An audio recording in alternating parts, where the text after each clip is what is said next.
Of a new chapter, and this chapter tells us that at the beginning of the Western expansion period, Thomas Jefferson was in charge.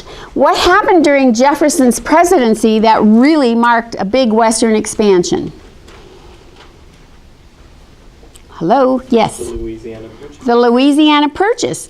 And we got that very inexpensively, and it took us all the way to the Rocky Mountains. So now we're about 2/3 of the way across the country. So Jefferson's in power, and Jefferson is part of the four presidents out of the first five that were considered the Virginia dynasty. Which of the first five presidents, first let's name them, you know them, George Washington? John Adams, Thomas Jefferson, Okay, which of those was not from Virginia? John Adams. John Adams. The other four are called the Virginia dynasty. They were all aristocratic people from Virginia. Aristocratic men from Virginia, and usually well-to-do, had slaves, highly educated. A lot of them were educated in the Enlightenment philosophies of Europe. And those four presidents were called the Virginia dynasty. Well, Thomas Jefferson is the second member of this club. Yes? I have a question. Mm-hmm. So somebody told me last week that they're thinking about taking down some statues of George Washington for him owning slaves. Is that true? I haven't heard that. I know that they've been talking about removing statues of Robert E. Lee. This is a time in history that is making me very unhappy.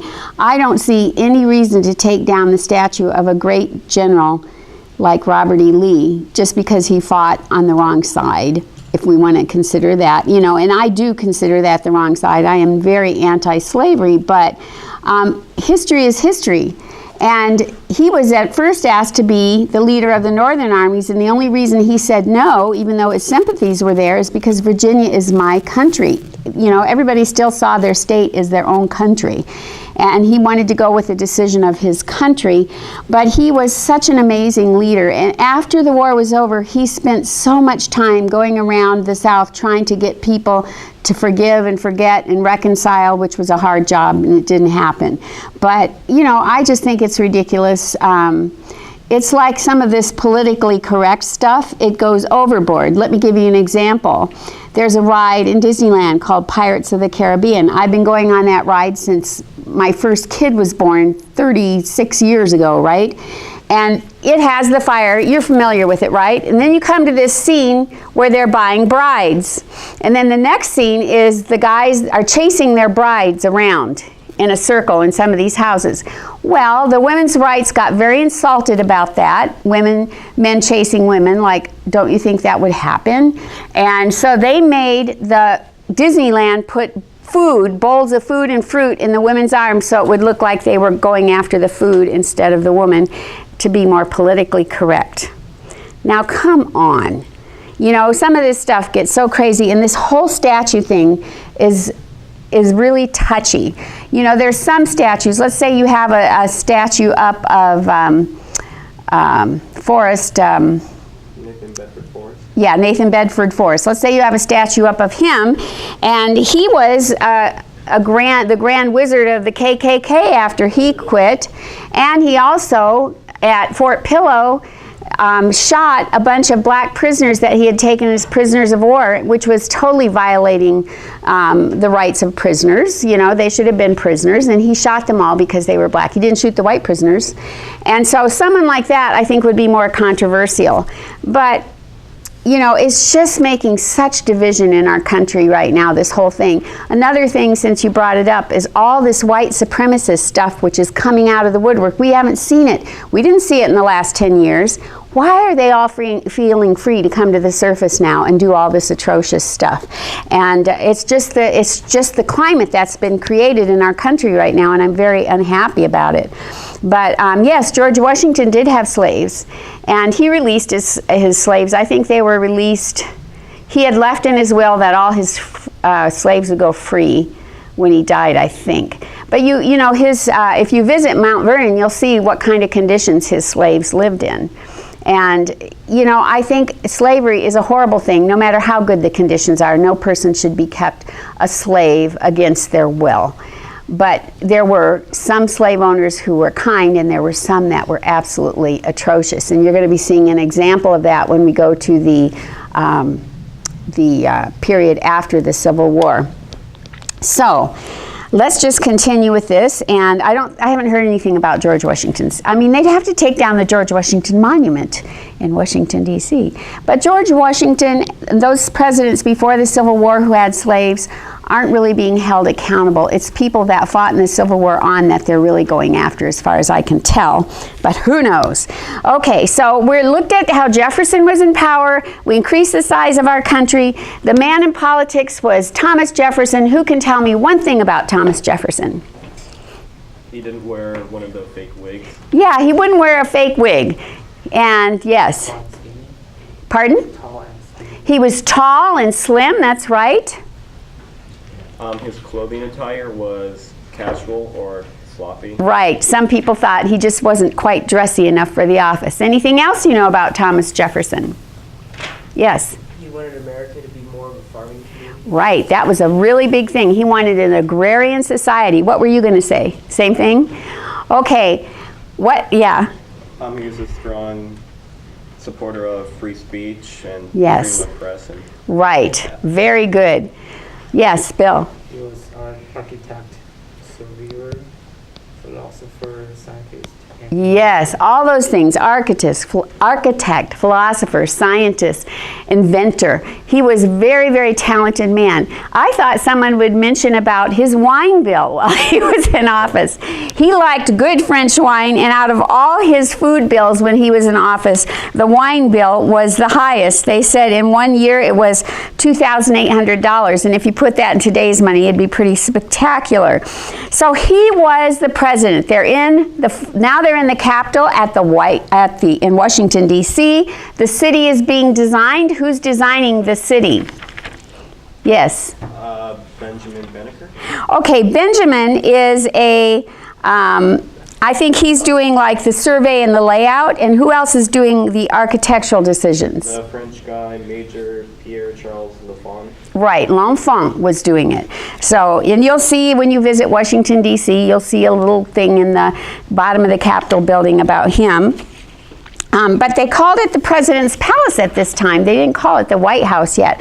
So here's Thomas Jefferson. Now, Thomas Jefferson did not like to speak in public. He isn't like me, where I'm talking loudly. He was a person who just tended to talk like this. And he was great in one-to-one conversation, but not comfortable or great to a big audience. So he was more of a quiet philosopher. His home was called, who knows what his home was called? And still is called, because it's still there in Virginia, Charlottesville, Virginia. I hope you get to see it someday. What is that home called? Yes. Monticello. Monticello. And what did he do that I told you about that was unique in Monticello? Yes. He invented the pull-down bed. He invented the first wall bed that you could pull down. You know, my husband thought that'd be cool. He said, we wouldn't have to make the bed every day. I said, I think we would, because it wouldn't go on right if you didn't have the bed made. So he gave up that idea. But what else? He also had the clock, the big clock in the house that would like help with the servants' time. Right, because I think this clock you could also see from outside. I'm not sure, but I think that the clock is visible from indoors and outdoors, which would help. He invented quite a few things. He made the first swivel chair, I believe, and he made the first thing, you know how your desk thing comes around in front of you? He invented something like that on a swivel chair. And so instead of having to crawl in and out of your desk sideways, you could just turn the chair, sit down, and swivel under your desk. And it was that sort of thing. But he was also, for as quiet and timid as he seemed, he took a very bold stance with the Barbary pirates. And he had, first of all, he had reduced the Army and Navy because he felt he was wasting many people's hours under the pretense of taking care of other people. He didn't think we really needed it. He was wrong, because when the incident came up with the Barbary pirates, they had to rebuild the Navy to deal with this. But what was his strong stance that he took with the Barbary pirates? I asked you to particularly look for that. The Barbary pirates wanted him to pay money to keep them from attacking his ships. What did he say? Well, he sent initially he did that, but he sent the Navy over eventually Algeria area, Uh-huh. and told them they wouldn't do that, and made them swear not to ask for presents. Right. Money again. Right. He said no. He eventually said no, and that did not come easily. There was some fighting with that. Stephen Decatur is mentioned in your book, and he was quite a hero, especially in the war with Tripoli. And I told you about how I read a whole book on this incident, and I really grew to think highly of this guy, Stephen Decatur. He was quite talented. So when we talk about the Barbary pirates, what places in Africa are we talking about? Who knows? Yes. Like the northern coast. Like The northern coast. Exactly. And that would be in that time period Morocco, which we still have, Algiers, Tunis, and Tripoli. The whole top of Africa, their northern coast. And they had some pretty coarse pirates. In fact, in this book, it was very interesting learning about them. They were rough and tough guys. And in some of these places, the king would take all this money from these ships, but he was still leaving his people poor and starving. So some of them weren't doing it was easy to overthrow those kind of people because the common people would fight against them because they hadn't been good to their people. Big mistake. So then we buy Louisiana. And we get the Congress to approve it after it's already purchased. And I liked this thing under Louisiana Purchase. It says, I don't know where I read it in here, but somewhere it says it was one of the oddest bargains in history. Where was that? I thought it was really interesting because maybe I'm too blah, blah, blah, blah. Well, I don't know where it was. It was the first paragraph under Napoleon decides to sell Louisiana. Okay, and that is, okay. Napoleon was a man who could make up his mind quickly. He could change his mind just as quickly. Since he could not control Haiti, he wondered how he could hold huge Louisiana. Without telling anyone, he suddenly decided to get what he could for his American empire. And where's the part where it says it was the most unusual bargain? Okay, so going on, we did buy it, and now we have the Louisiana Purchase, and you can see what size and how big a piece of land that was on the map on page 187. A new world. Here we have the Louisiana Purchase now, and that happened in, did anyone find the date? It's 1803, I think it says. After a long and bitter debate, the Congress agreed in October 1803 when the Senate ratified the treaty with Napoleon. So we can say it was purchased in 1803, yes. What would have happened if Congress didn't support the buying of Louisiana? I have no idea what they would have done in that case. That would have been an awkward situation. And the funny part is it says it was a long and bitter debate before they approved it, so that could have gone that way. And only history and it happening would have let us know the answer to that for sure. Maybe Jefferson would have been impeached, who knows, because he sold it without Congress permission. I have no idea. It would have been a big mess, I'm sure. So then Lewis and Clark go out there, and you've studied a lot about Lewis and Clark and the famous, very hardy, very educated in her natural ways, woman, Sacagawea, who helped them. Okay, so we've just doubled the size of the United States. Also, we want to remember that Captain Zebulon Pike was also an explorer along with Lewis and Clark. He sent back things. The Burr Conspiracy. Who can tell me what that is after reading? The Burr Conspiracy. And why was he tried for treason? Trying to get the land back for Spain. Oh boy, that wouldn't have been good, would it? We would have been in a different situation. Who did he duel? Hamilton. It's one of the saddest events in history because Hamilton was so bright and so involved in politics and had so much to offer to our nation, and his life was cut short over a stupid thing like a duel, which I believe was already illegal by that time. It's really sad. But Burr was acquitted from this charge of treason. And let's see what happened. Burr was charged with treason and tried in Richmond, Virginia. In August 1807, although Jefferson was eager to have Burr convicted, Chief Justice John Marshall, who by the way was Jefferson's cousin, defined treason in such a way that Burr was acquitted. Later, Burr returned to his prosperous law practice in New York, where he lived to a ripe old age. Lucky him, because Hamilton didn't get to do that. All right, so we're going to do a quiz on this section, and then I have something new to share with you. We're leaving chapter 7, so we're going through this quite quickly, and we're going to go to chapter 8. And chapter 8 starts on page, I don't know what, but I'm looking. Okay, chapter 8 starts on page 198. And if you turn to chapter 8 on page 198, then turn the first page, and then you'll see on page 201 where it says the Battle of Tippecanoe. The Battle of Tippecanoe. Now, what we're going to be reading here as we go through this is some of the things that happened to the American Indians in our country. The Battle of Tippecanoe is going to lead us into the story of Tecumseh.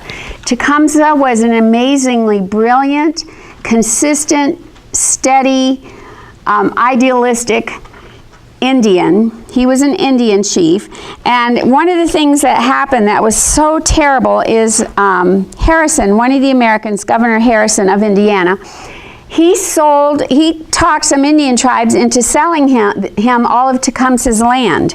And we're talking like 3 million acres of land in Ohio. So he gives them a bunch of worthless trinkets and stuff for this land. Well, Tecumseh goes to them with the complaint that they have not purchased the land because it wasn't the property of the people that they bought it from. And they said, oh yes, we have. And Tecumseh tried everything. First he tried reason and negotiation. He tried working with his people. He put so much effort into this, and he came up with a plan where the Indians would be given permanently part of Ohio, and that they would go in that area, and it was a part that had rivers around it, so the borders were easy to mark, and that the Indians would stay in that area and the white men could go wherever they wanted. And so he really negotiated for that piece of land, but everywhere he turned, the Americans were they wanted it all. And so he finally was approached by the British. He and the British got together, and they said, if you help us fight the Americans again, we will give you that land.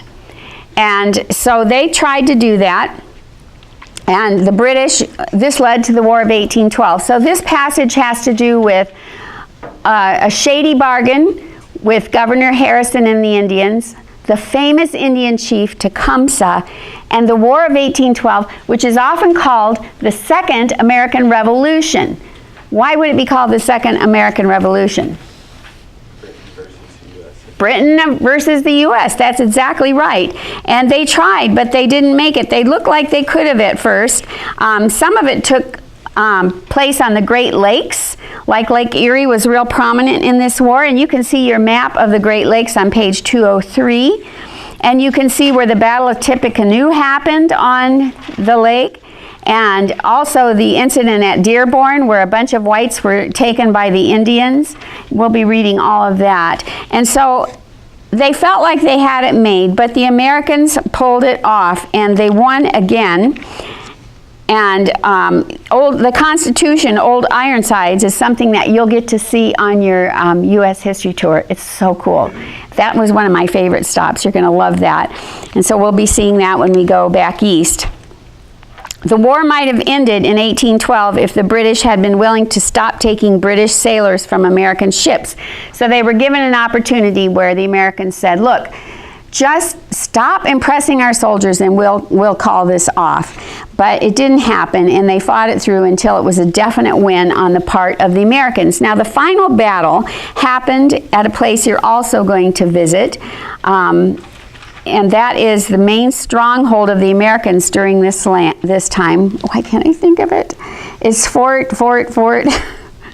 What is that fort? The fort that's shaped in 5 points and where Star Spangled Banner was written. And, oh, why am I going blank on that? Shoot. Okay, it's Fort, it begins with an M. McHenry. I was just totally blank on that. Okay, so Fort McHenry's the last, and then Francis Scott Key is there. He's watching from an American ship off in the distance. When ammunition is fired in these wars, it was a huge caustic cloud of smoke. It was like the worst London fog you can imagine. It's like, oh, I don't see my hand. I mean, it really would get bad. And so there was this mammoth American flag flying over Fort Henry, and you will actually take part in raising one of those huge flags when we go there.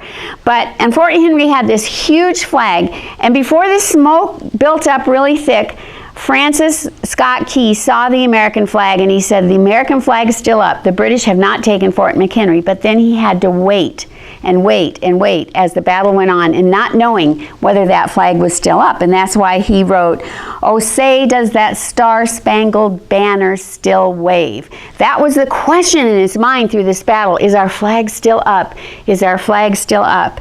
And then he wrote that song when the smoke cleared, and even though it was full of holes, there was the American flag still waving above Fort McHenry. Now, if in this second revolution somehow the Britons had taken America back, we would all be British sitting here, but we're not, because the Americans came through again against great odds. So that was the last time that Britain tried to take America back under their wing. They have Canada still, and that's good enough, I think. So you're going to be reading about that. Now, this is the battle, however, where Andrew Jackson wins a lot of fame, because Andrew Jackson was really, really, if nothing else, strong-minded. I have read 2 complete biographies on Andrew Jackson. One was written from someone who lionized Andrew Jackson and thought he was wonderful. And one, I thought when I read it that he wasn't very impressed, but he didn't really say that. So it was sort of like I read 2 biographies from two different authors, and my opinion was the same after those 2 biographies as it was before. In fact, it was even stronger than it had been before. And one of those opinions is this is one of the most bull-headed men, you know, with the exception of recent history, that we've ever had in office.